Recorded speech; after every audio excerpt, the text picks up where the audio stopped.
2,000 years ago, a murder was committed, and we know the victim well. But who really killed Jesus? The church has given us one answer. But is that the only explanation? I'm Pastor Marshela Salgado. I'm the Reverend Dr. Caleb J. Lyons. Join us this Lent on the Who Killed Jesus podcast as we walk through the events of Jesus' last week to discover who really killed Jesus and what that means for us today. This special 6-week podcast is brought to you by progressivechristianity.org and University Christian Church, San Diego. Hello and welcome to the Who Killed Jesus podcast, episode 1, where we'll be talking about Palm Sunday. Now, a lot of people think that they know exactly who killed Jesus, but maybe there's more to the story than we often think about. I'm Caleb Lyons, and I'm joined by Marshela Salgado. And today we will be talking about Palm Sunday and who might have killed Jesus. But we need to start with a list of suspects. Now, a lot of people have suspects in mind, but we put this out on social media, and we found that there were a lot of suspects, maybe more than we would have imagined. Exactly. So who's up first, Marshela? Up first, we have the Roman Empire.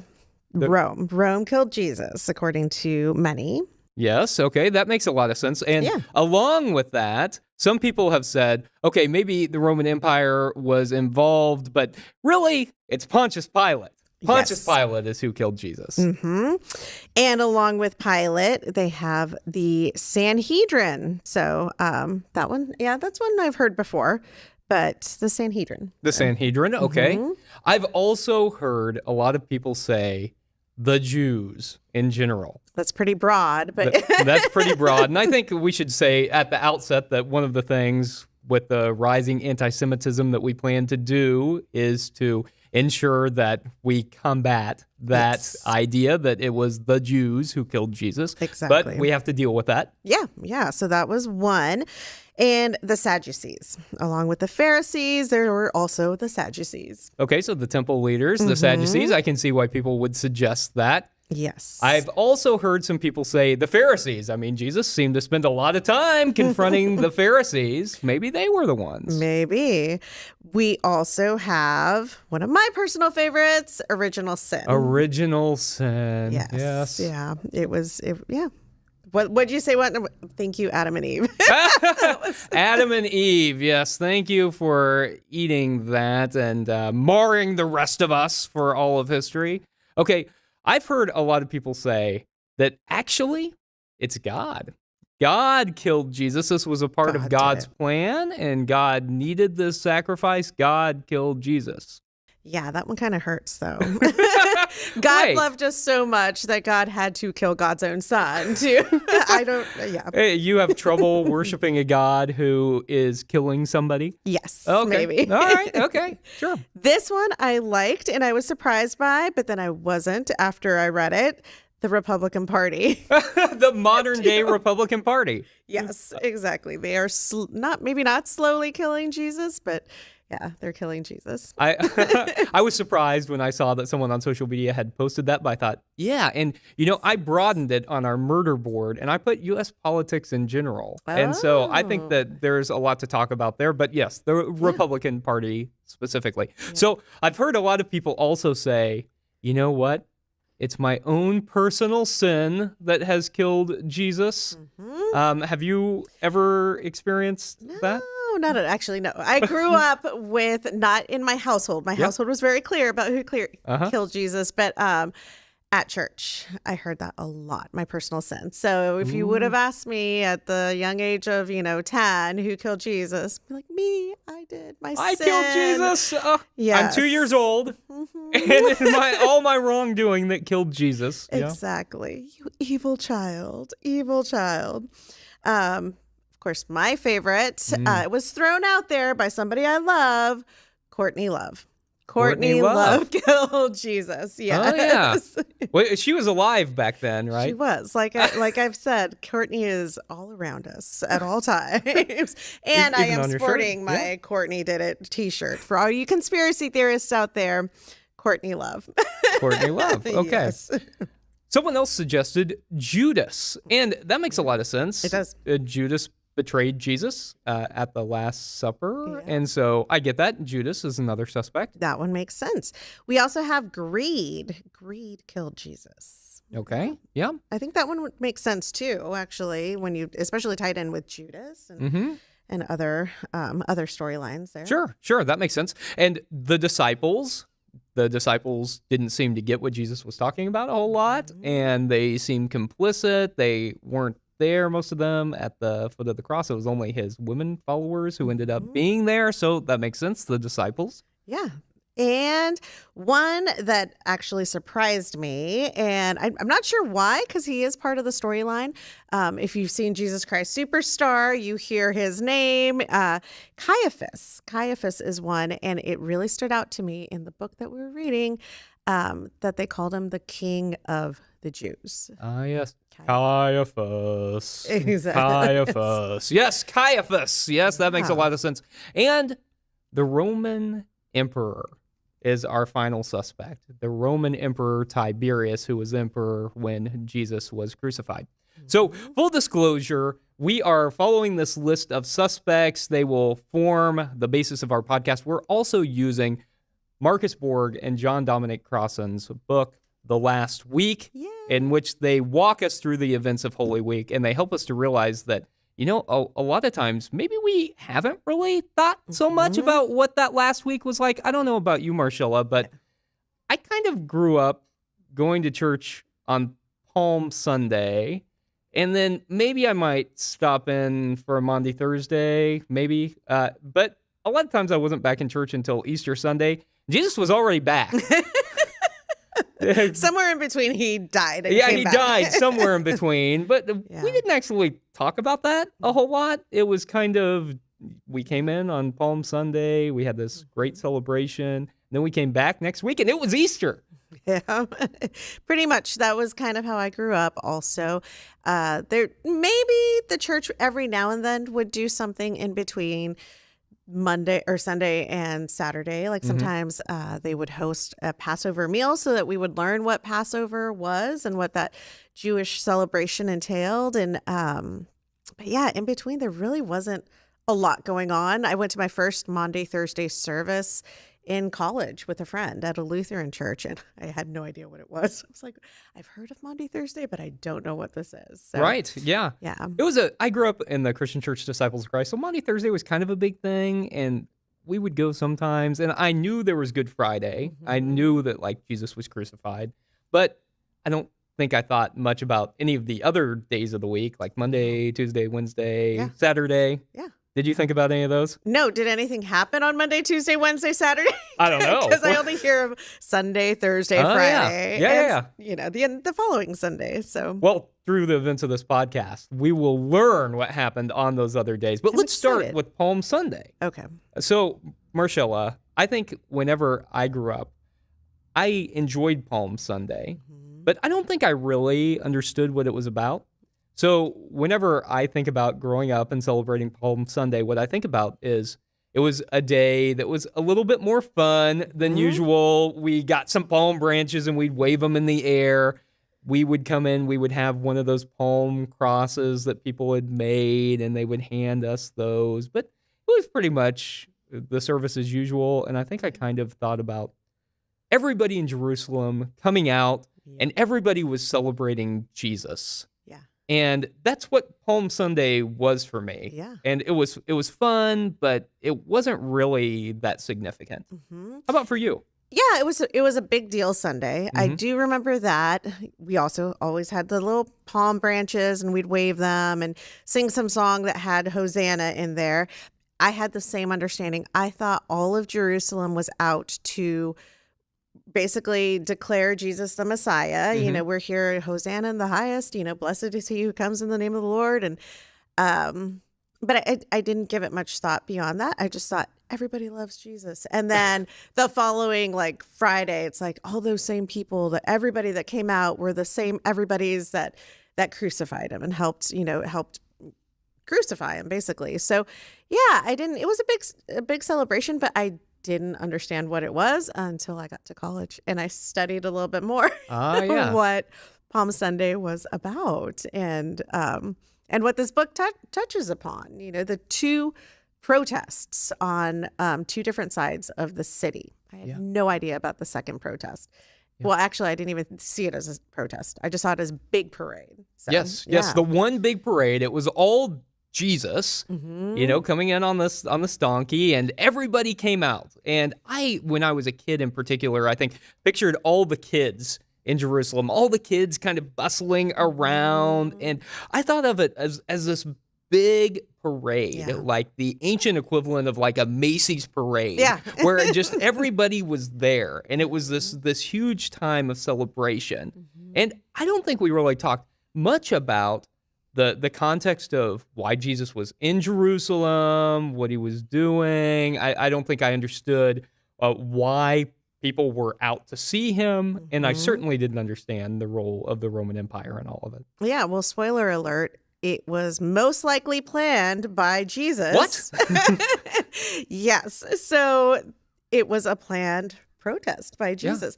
Yeah. And I was shocked that to find out when I was in college, and then again, just every time we go back to the story, that not all of Jerusalem was out to celebrate Jesus. It was only, a few people. Well, not a few, but let's just say the more powerful people were not there. the more powerful people weren't there. So Jesus was this traveling rabbi who was living in this countryside and depending on other people, and it was mostly his people who were there, who showed up on Palm Sunday to celebrate him. Yeah. And you're right. I don't think that's something that we thought about much at all. Nope, not at all. So can you tell us a little bit about what was happening on the other side of the city and the other protest, or the other parade and celebration that was happening? Yeah, I will. But, Marshela, I think one of the things that I love most about Palm Sunday these days is the way we celebrate it here at University Christian Church. Yes. That we celebrate it as a Palms and Parasols New Orleans second line parade. I love it. And the reason we do that is because we recognize that it's like a funeral march, right? And in New Orleans, they parade for funerals. And so we join the funeral march. And so I think key to understanding what's happening on Palm Sunday is recognizing that the parade that Jesus was participating in was really a funeral march. So are you saying that he knew that he was going in to be executed, or?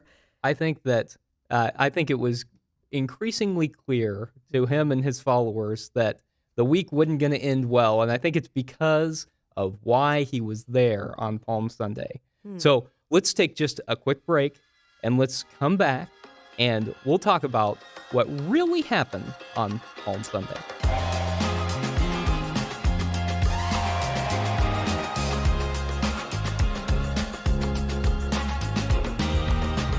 The Who Killed Jesus podcast is brought to you by ProgressiveChristianity.org, a leading voice in the progressive Christian movement, this year celebrating its 30th anniversary.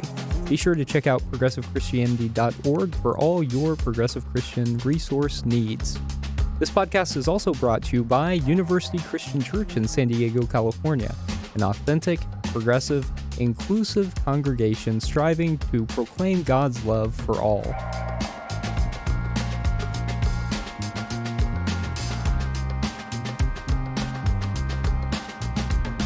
Welcome back to the Who Killed Jesus podcast, where we're talking about Palm Sunday and how it led to Jesus' death. So Palm Sunday wasn't just this big festive parade, right? As you mentioned, Marshela, it's a planned political protest. Because, yes, Jesus was coming in on one side of town, on the east side of town, but on the west side of town, something else was happening. Who was coming in on that side of town? We have our friend Pontius Pilate. Pontius Pilate on our suspect board. Yes. And again, something I didn't learn growing up, but he didn't live there. He actually didn't live there, but he was there and strategically was placed there and would come in during all the major Jewish celebrations. Yeah. So can you explain a little bit more about that, Caleb? You do it so well. So Pontius Pilate lived in Caesarea Maritima, right? I remember that all the time. Oh, I know. It's something that a lot of people know about. Only you. Caesarea Maritima, and he was the Roman appointed governor, and so he would come in on all of the holidays. But it was particularly important during this one because Jesus wasn't in Jerusalem just like for fun on Palm Sunday. He was there because it was time for Passover. And Passover was one of these pilgrimage festivals, right? There are 3 pilgrimage festivals. This is one of them where you have to go into Jerusalem.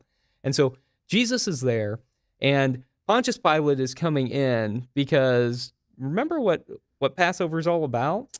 Yes, it is a big deal celebration, possibly one of the biggest, and it is about liberating God's people. Oh, yeah, that's Liberation. Right. During Passover, they remember that God freed the ancient Israelites from another empire, the Egyptian one, and from the Pharaoh. And so Rome cared about keeping the order during all these festivals, but they really cared about keeping the order on Passover because as the Jews were remembering that God had liberated them from Egypt, they didn't want people to get confused and think that God might be liberating them from the Roman Empire. Right. Or if ever there were a time to host a rebellion and start something, Passover might be a good one. Passover might be a good time. Don't give people ideas.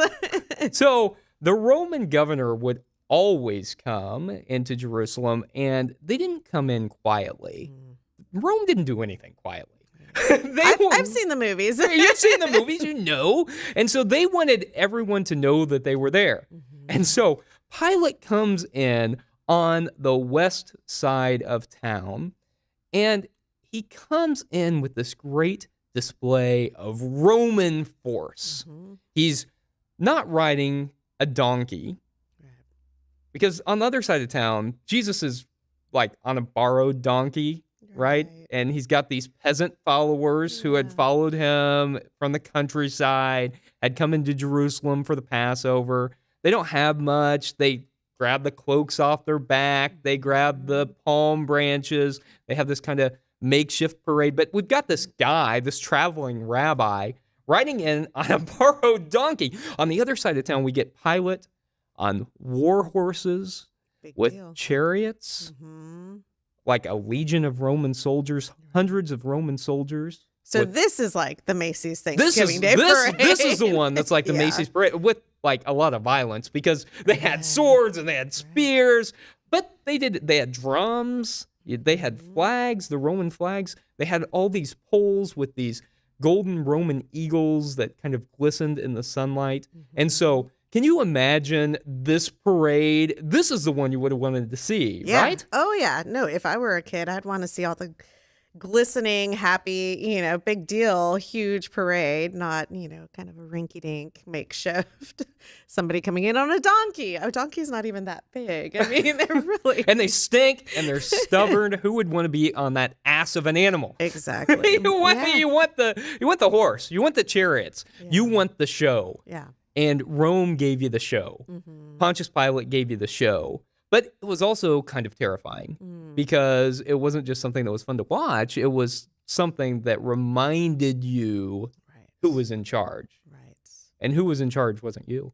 Right. Particularly if you were someone who lived in Judea, or particularly if you were a first century Jew, you were not in charge. Right. It was Rome who was in charge. And Pontius Pilate was there to remind everybody what was happening. And so one of the things that I learned from revisiting some of this with some renewed enthusiasm was how Pontius Pilate was not the only Roman authority figure there, but Caiaphas. Yes. So I think, I couldn't remember exactly Caiaphas's role. Like I knew he was a Jewish leader, but I was particularly struck once again that he was appointed by Rome. And he was basically appointed, as Borg and Crossan say, as the king of the Jews. So he was there in a very strategic position to oversee and also just subdue the Jews and make sure that his people just were chill and didn't act out of line or, just behaved, basically. I didn't remember that. I definitely didn't learn that growing up. Right. Yeah. Yeah, it's complicated, right? And the Romans were really smart about how they did this.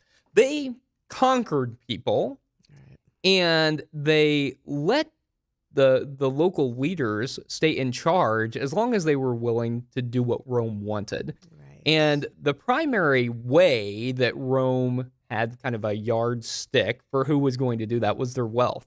The people who had the most to lose if they didn't cooperate with Rome. And so Herod the Great, who was the king of the Jews whenever Jesus was born, was a Roman colluder, right? He was relatively new to Judaism even, but he was wealthy and he wanted to hang on to that wealth. And so he did a lot of projects to help people, but he was also incredibly ruthless. Right. And so Caiaphas kind of took on that role after some time after Herod had died. And he was really skilled because I would imagine that would be a really tough role to be in, right? You've got to balance like advocating for your people or at least maybe making sure they don't rebel and also ensuring that you're not falling out of favor with Rome because they'll kill you. Yeah. You couldn't challenge Rome at all. And I think that's one thing that, we did learn that in our history books, at least I did growing up, that Rome was a very ruthless empire. I mean, you couldn't challenge, you couldn't stand up, you couldn't do anything against Rome. And it was a very violent empire. So that would be a very hard line to toe. Yes, I imagine. I think it's one thing that's always fascinated me about Rome is that, like in church, Rome is this great empire that killed Jesus, or at least was a part of the thing that killed Jesus, right? And then in school, we talk about how Rome is this great model of democracy. And the pillar of Western civilization. And so that's something that's always kind of stood at odds in my mind is that. And I think one thing that helps me kind of clarify this distinction is the Pax Romani. And so there's this UCC minister, Robin Myers, who says the great Pax Romani was only Pax if you were Romani, right? The way that the Romans brought peace was by making everybody Romans. Right. And you could be at peace as long as you were willing to be loyal to Caesar, as long as you were willing to proclaim that the Roman emperor was the Son of God, because the Roman emperor had that title, Son of God. So if you were willing to say that, then you were okay. And you could continue to worship your gods as long as you added them to the great Roman pantheon. Right. And so one of the things that really drives this point home for me is that I think Rome wanted to bring peace through conquest and violence. Right. It was through conquering people and making them Romans that they brought peace. But whenever Jesus talks about peace, he's not talking about peace that comes through violence. Right. He's talking about peace that's established through the presence of justice. Yeah. And for me, that makes a big difference and helps me understand this Roman Empire and why Pontius Pilate would have been coming into Jerusalem on Palm Sunday to bring this imposed faux peace to the people where they can kind of celebrate their culture. They can kind of be who they are as long as they're ultimately loyal to the Roman emperor. Loyal to the emperor, declaring him the Son of God. So Jesus would be challenging because on the other side of town, you have somebody who has, constantly, spoken up against Rome and exactly what you said, challenging them by stating that you do this by peace, love, and justice, and not by violence. And that the fact that people were asking him if he was the Son of God, like, Jesus, are you the Son of God? Are you, and that right there is enough for anybody to get killed, because I mean there was one son of God, and that was the emperor. That was a Roman emperor. So if Jesus's disciples are saying he's the Son of God, that means that the emperor isn't. He wouldn't be the Son of God. Right. Yeah. And so that was a political statement to say that, no, you're the Son of God. So the other title that Jesus's disciples often gave to him was Son of Man, the Messiah, right? Son of Man is a messianic title. A lot of people misunderstand that. They said, oh, he's human. But Son of Man was a messianic title. And the Messiah was supposed to be not just someone who would be like this really cool dude who'd, bring peace, change the way we think about things. No, the Messiah was supposed to be a warrior king who was going to overthrow the powers that be, in this case, the Roman Empire, and establish a kingdom for the Jewish people. And whenever his followers are saying, you're the Son of Man, you're the Messiah, what they were claiming was that he was going to overthrow the Romans. And you can see how, that might not be a great stance to take against a powerful empire. Right? Yeah, I could totally see that. And I could see Jesus, a rabbi, somebody very well versed in his tradition and the scriptures, using those verses, those prophetic verses, to help carry this cause and these ideas that he held about justice and love and overthrowing an empire like Rome. Yeah, I mean, he's a very well-educated human. I think that the other thing about this is that whenever we're talking about him establishing a kingdom, that we recognize, I think now, that he wasn't talking about an actual earthly kingdom in the way that his followers probably thought he was, and certainly Rome probably thought he was. Right. That he was talking about the kingdom of God, the reign of God, and he was talking about like this vision that he had for the future where people were committed to a certain set of values. Love, compassion, kindness, and justice, which brings about peace. And it seems that he was saying that when you're committed to these values, then you transform the world in which you live. You create the reign of God. But whenever he was saying that, he was saying, okay, and you've got to be loyal to the reign of God, to the kingdom of God first, and you've also got to be loyal to God first. So that means that you're, in turn, not loyal to the Roman emperor, and you're, in turn, not loyal to the Roman Empire. Yeah. And so you can see how that kind of dichotomy really sets the stage for Holy Week. And you can see it clearest, I think, on Palm Sunday. Right. For the two different parades. The two different parades. You've got clear. The earthly kingdom, the Roman Empire, and its representative, Pontius Pilate. The show of force, the show of victory through conquest. And on the other side of town, you've got this poor Middle Eastern Jewish peasant, this wandering rabbi who's borrowed a donkey. Surrounded by peasants. Peasant followers who have palm branches and who have their cloaks, and they're waving them in the air. And they're saying, you know what? We don't want to be a part of the show of force. We want to be a part of a movement for justice and peace. Yeah.